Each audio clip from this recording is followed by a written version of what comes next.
m'excuse d'incarner ceci, mais j'ai pas eu d'autre solution. La malédiction du 13.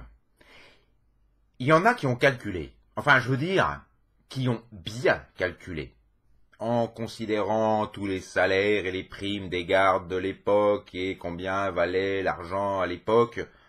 Apparemment, en plus d'avoir foutu le bordel dans toutes les tables et réunions familiales depuis des éons, dès qu'on arrive à 13, j'aurais vendu le pote dont j'étais le trésorier pour l'équivalent d'une somme mensuelle maintenant de 1300 €. Eh, on a beau dire, mais je voudrais pas passer pour encore plus con qu'on ne me considère pour le reste de l'éternité. D'abord, faut pas croire tout ce qui est écrit, les mecs, hein. Parce qu'on a compilé que les choses qu'on voulait bien compiler, on a réécrit tout ce qu'on voulait réécrire pour arranger un organe qui devenait étatique. Non, non, non, non, non. En plus, c'est pas de bol. Le chiffre 13, c'est mon chiffre fétiche. Mais non, l'histoire n'a rien retenu. Elle a même pillé une ancienne légende concernant le roi David, ou a voulu jouer sur un antisémitisme fortement primaire. Rien retenu, l'histoire, je vous dis. Cette foutue histoire qui n'est écrite que par les vainqueurs ou les puissants. Et ben voilà, je suis la malédiction du chiffre 13 à table. Et ridicule.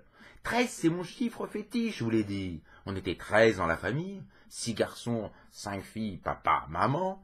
J'ai connu ma première femme à 13 ans, la seconde à 26, et si l'autre, là-haut, m'en avait donné la possibilité, eh ben, je peux vous dire que j'aurais eu 13 enfants. Mais non, il n'a pas voulu.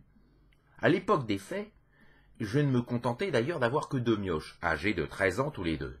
Des jumeaux, atteints d'un même mal étrange, une sorte de catatonie qui gagne les enfants de parents migrants.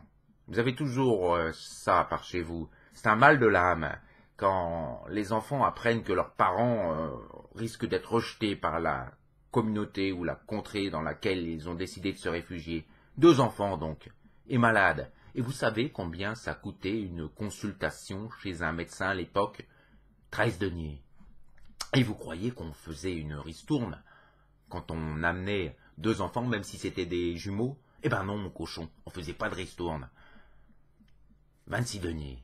Alors, avec l'argent qui restait, je ne suis pas allé au temple pour pleurer et rendre mes 4 deniers. Je n'ai pas non plus pu acheter un champ dans lequel je serais tombé foudroyé avec mes entrailles répandues à l'air. Non, non, je ne sais même plus ce que j'en ai fait, moi, de ces 4 deniers, pendant que l'autre, il allait faire son chemin de croix.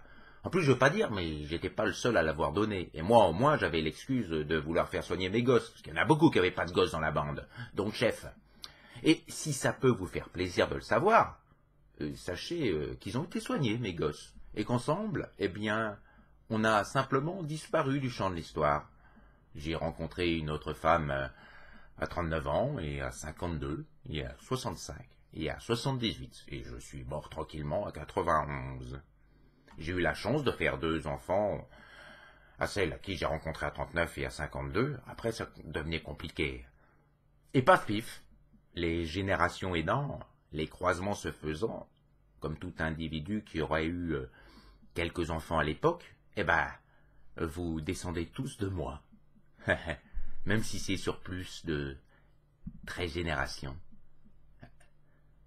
Elle est pas un peu bizarre, la vie?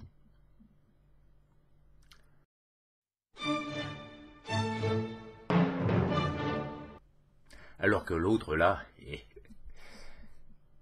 ben non, on peut pas dire que vous descendiez de lui.